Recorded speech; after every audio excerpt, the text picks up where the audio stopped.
Credit Suisse, un banco con 167 años de historia, va a desaparecer engullido por su rival UBS. ¿Qué ha sucedido en esta historia? Veámoslo.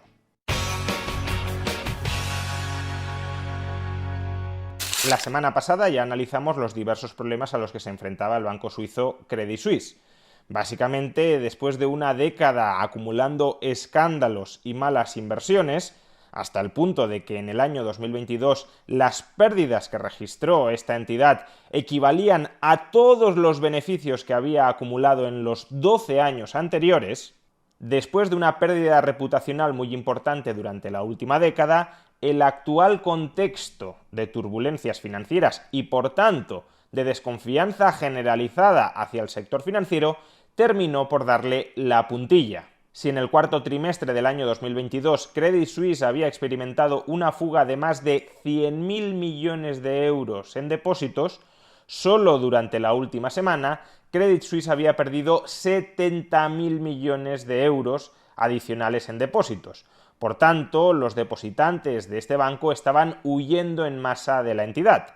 Por significativas que pudieran ser sus posiciones de liquidez, que desde luego lo eran en bastante mayor medida que las de Silicon Valley Bank, o por cubierta que pudiese tener su cartera de inversiones a largo plazo frente a los incrementos de los tipos de interés, una desconfianza sistémica de este calibre en Credit Suisse que llevó, insisto, a la retirada de más de 70.000 millones de euros en depósitos en apenas una semana, era insostenible para prácticamente cualquier entidad. Al menos si estamos hablando de entidades financieras que operan dentro de las reglas de juego actuales. Es decir, entidades financieras que, aún teniendo cierta liquidez a corto plazo, mayoritariamente están invertidas a largo plazo. Si tu activo es mayoritariamente de largo plazo y tus deudas son de corto plazo y los acreedores, en forma de depositantes, te están exigiendo el recobro acelerado de esas deudas a corto plazo, pues no tienes recursos en última instancia para abastecer, para reembolsar todas las peticiones que te están efectuando. Pues bien, la fuga de depósitos estaba asfixiando totalmente a Credit Suisse y no parecía que fuera a revertir, a pesar de la línea de liquidez que la semana pasada le prometió el Banco Nacional de Suiza de más de 50.000 millones de euros. Nada de eso era suficiente, insisto, en apenas una semana perdió 70.000, por tanto consumió más que toda esa línea de liquidez, y en consecuencia las autoridades suizas aprovecharon el fin de semana, con nocturnidad y alevosía, para reestructurar el sistema financiero suizo, tratando de recuperar la confianza que se había perdido con el caso de Credit Suisse. Hay que tener en cuenta, además, que el problema de Credit Suisse no era un problema exclusivo del sistema bancario suizo. Credit Suisse era una entidad calificada como GSIB, es decir, Global Systematically Important Banks, bancos considerados globalmente demasiado grandes como para dejarlos caer. Otro debate, por cierto, y abro paréntesis, es si deberían existir bancos demasiado grandes como para dejarlos caer. Es decir, si un Estado nos dice que determinados bancos son demasiado grandes como para dejarlos caer, quizá también sean demasiado grandes como para dejarlos existir. La existencia de una empresa puede fundamentarse en un chantaje potencial contra el contribuyente. Si lo hago mal, me vas a tener que rescatar porque, en caso contrario, abriré las puertas del infierno. Pues no parece que esa sea una ventaja competitiva legítima en la que fundamentar un modelo de negocio. Por tanto, si hay bancos demasiado grandes para caer, quizá esos bancos también sean demasiado grandes para meramente existir. Pero cierro el paréntesis. Credit Suisse es una entidad considerada globalmente demasiado grande para caer, y precisamente por eso el marrón, el problema, no lo tenía únicamente el sistema bancario suizo, ni tampoco las autoridades financieras suizas. Los gobiernos extranjeros estuvieron presionando la semana pasada al gobierno suizo para que este fin de semana diera una solución al caso de Credit Suisse, a una entidad globalmente sistémica. Y el gobierno suizo, en parte motu propio, pero en parte también presionado por gobiernos extranjeros, este fin de semana, con nocturnidad y alevosía, reestructuró el sistema financiero del país. ¿Y cómo lo reestructuró? Pues forzando la adquisición de Credit Suisse por parte de su rival UBS. ¿Y a cambio de qué ha aceptado UBS adquirir a su rival Credit Suisse? Pues a cambio de unas condiciones que a priori, y a falta de saber los agujeros que verdaderamente se esconden detrás del balance de Credit Suisse, que a priori parecen o parecerían bastante ventajosas. Primero, el precio que pagará UBS para adquirir Credit Suisse será de 3.000 millones de francos suizos, unos 3.000 millones de euros. Esto equivale a 0,75 francos suizos por acción. A cierre del pasado viernes, las acciones de Credit Suisse tenían un valor de 1,86 francos suizos. Es decir, el conjunto de la compañía tenía un valor de unos 7.500 millones de francos suizos. Por consiguiente, UBS ha comprado Credit Suisse con una rebaja del 60% frente al último precio de mercado que registró Credit Suisse. Pero es que hace un año las acciones de Credit Suisse superaban los 7 francos suizos por acción.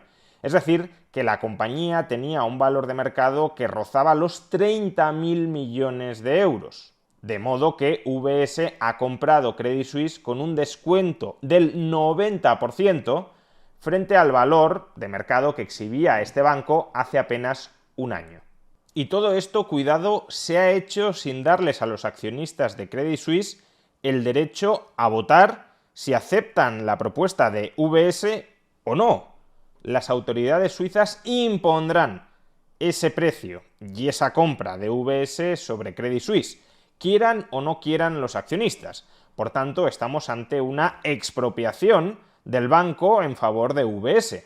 Los dueños del banco, que eran los accionistas, no se pueden pronunciar sobre si aceptan vender el banco a ese precio o no. Cuestión distinta, que esto también hay que tenerlo muy en cuenta, es si los accionistas del banco deberían tener en cualquier circunstancia ese derecho. Y me explico. Por supuesto, yo soy un férreo defensor del derecho de propiedad, pero del derecho de propiedad en un mercado libre. Si un derecho de propiedad recibe privilegios extraordinarios, por ejemplo, acceso privilegiado al Banco Central, o por ejemplo, protección a través del Estado de determinados tramos de deuda, como por ejemplo en los depósitos, entonces ese derecho de propiedad sí se ejerce, pero se ejerce con privilegios parasitarios frente al resto de la sociedad.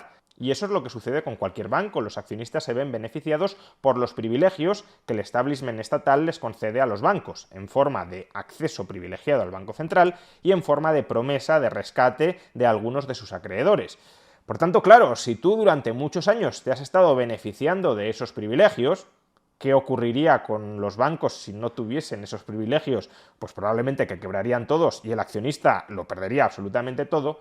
Si tú te has visto beneficiado sistemáticamente, estructuralmente de esos privilegios, quizá entonces no te quede otra que aceptar una limitación en tu derecho de propiedad, cuando no aceptar esa limitación y debido al comportamiento del banco como consecuencia de los incentivos perversos, es decir, de los privilegios que establece nuestro sistema estatal financiero, si como consecuencia del comportamiento del banco derivado de esos privilegios el colapso del banco genera un daño muy fuerte para terceros, quizá debas aceptar la limitación a tu derecho de propiedad como contrapartida de todos los privilegios que has recibido hasta la fecha. Pero no pensemos que las condiciones de adquisición de Credit Suisse por parte de UBS terminan aquí.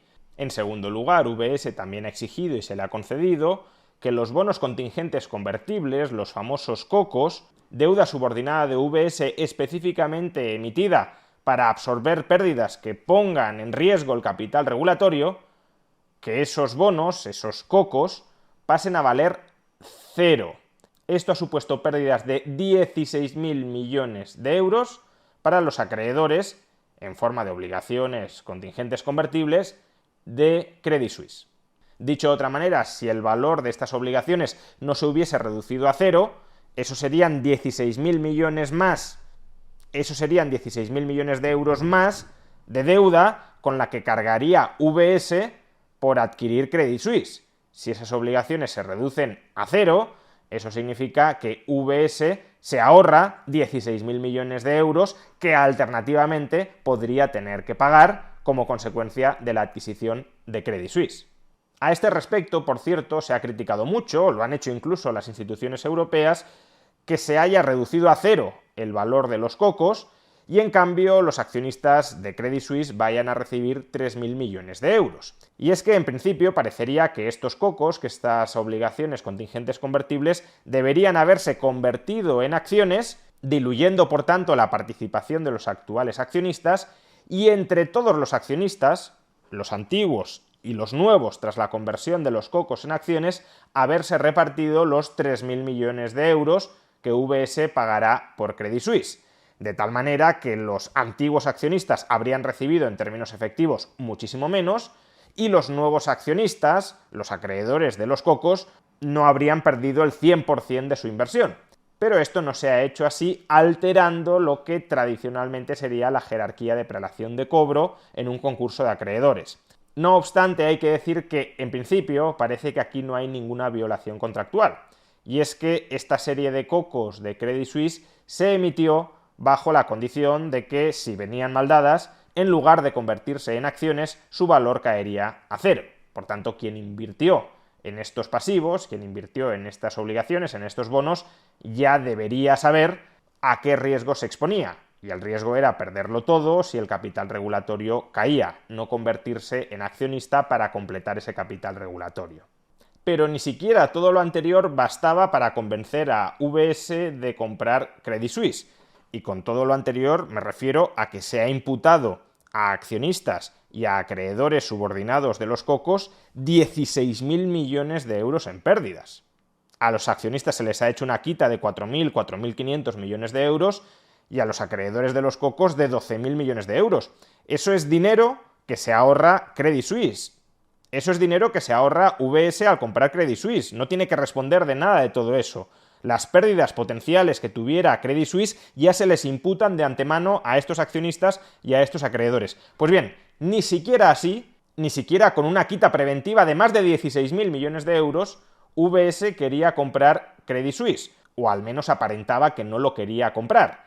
Y así, en tercer lugar, ha exigido que las autoridades suizas, tanto el gobierno suizo como el Banco Nacional de Suiza, le den un empujoncito, le den una ayuda.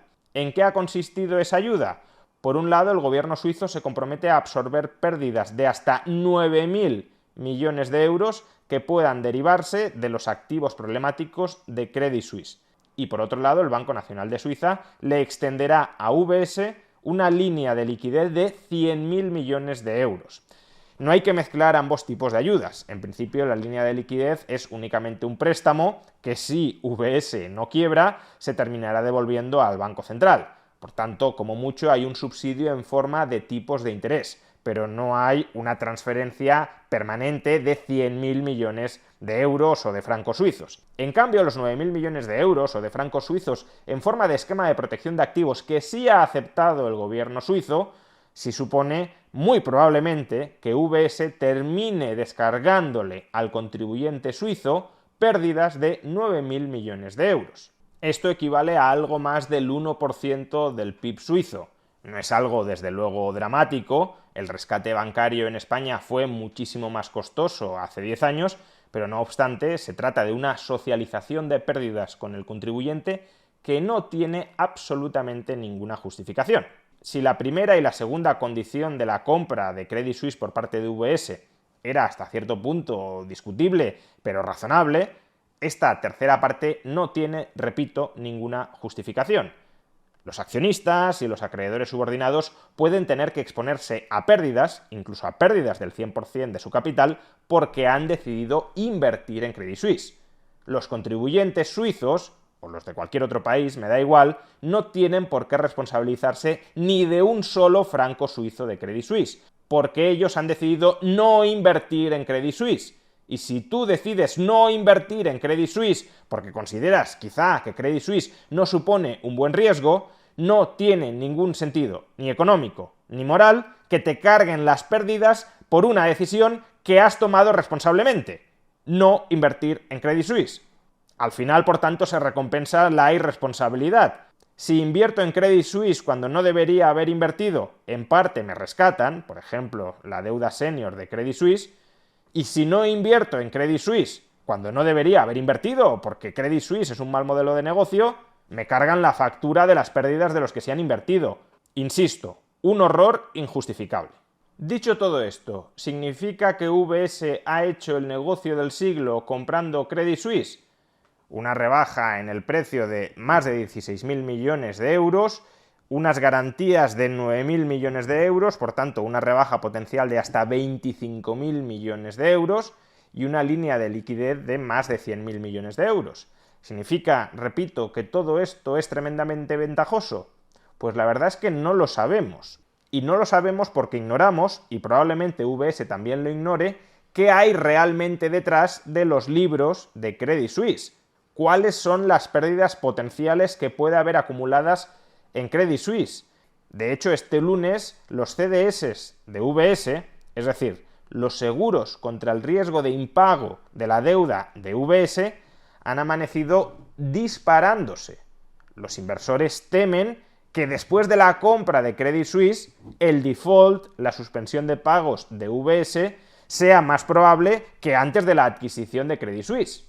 Vamos, que traspasando la basura de Credit Suisse al balance de UBS, quizá lo que terminemos haciendo sea empujar a UBS al abismo. Las aguas del sistema bancario estadounidense y del sistema bancario europeo siguen tremendamente revueltas a pesar de todos estos parches, de todas estas reestructuraciones, de todos estos rescates o medio rescates que se están articulando para tratar de restablecer esa confianza.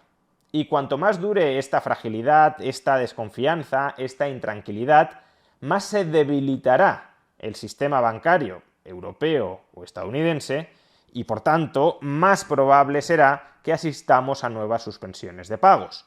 No solo eso, cuanto más se prolongue esta intranquilidad, más se resentirá la economía real porque el flujo de crédito desde el sistema bancario a esa economía real tenderá a interrumpirse. De ahí la urgencia que tienen las autoridades fiscales y monetarias en estabilizar la credibilidad de sus sistemas bancarios y de ahí la intranquilidad creciente que genera el hecho de que no lo estén consiguiendo.